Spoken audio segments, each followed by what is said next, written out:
title of this speech is The Debutante and Jimi Hendrix. Please welcome Helen Kaufman.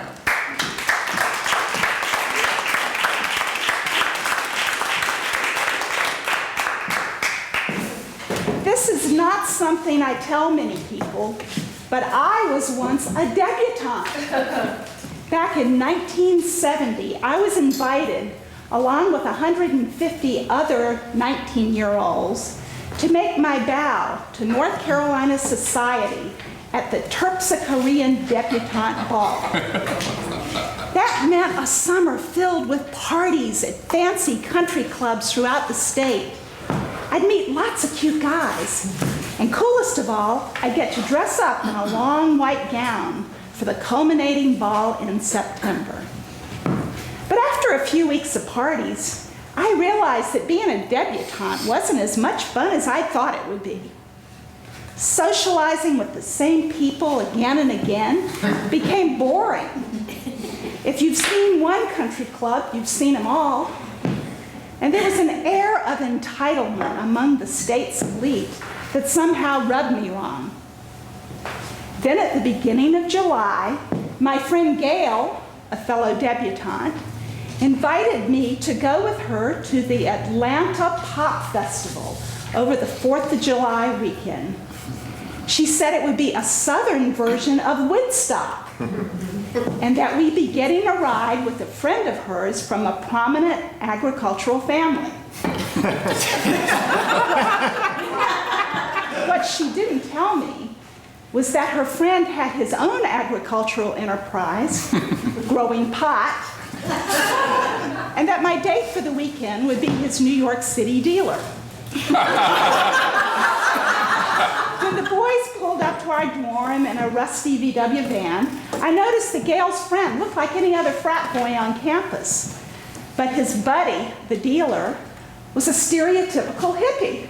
Long, stringy hair, wire-rimmed glasses, worn-out jeans.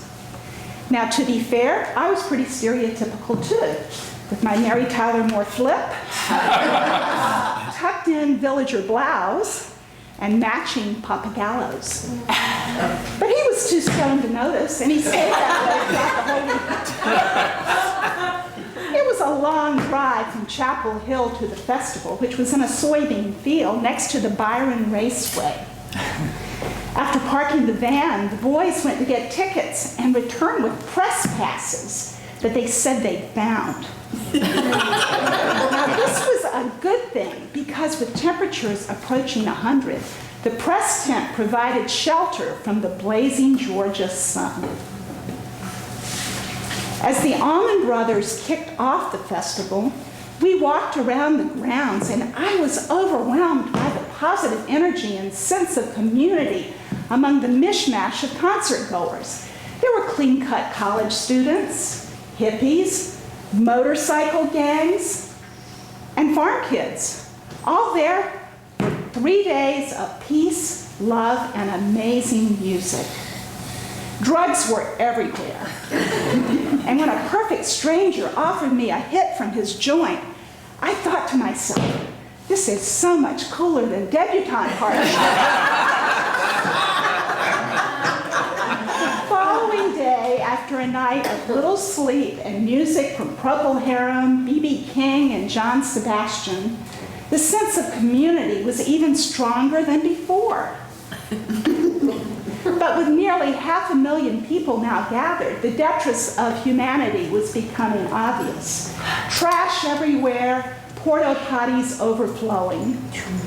Unlike the day before, there was now no distinction between college students, hippies, motorcycle gangs. We all looked the same, even me. My flip had flopped, and I changed from my villager outfit to a bikini top and cutoffs. With temperatures now over 100, many had stripped down to nothing. And if you didn't watch where you were going, you might trip over a fornicating couple.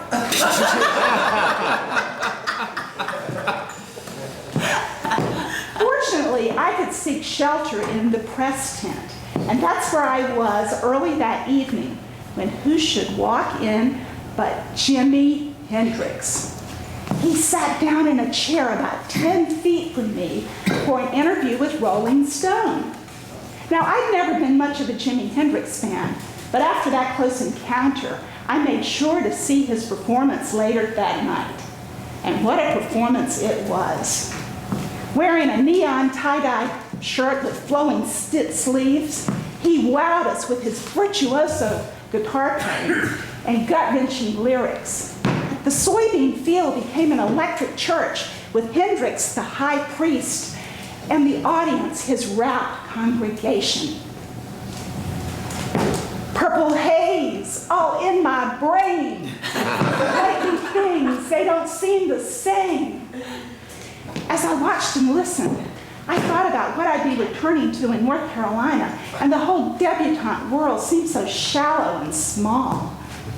Then suddenly, the sky exploded with 4th of July fireworks, and Hendrix launched into his own funky psychedelic rendition of the Star-Spangled Banner.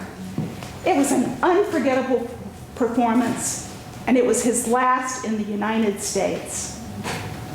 10 weeks later, Jimi Hendrix died from a drug overdose in a London hotel.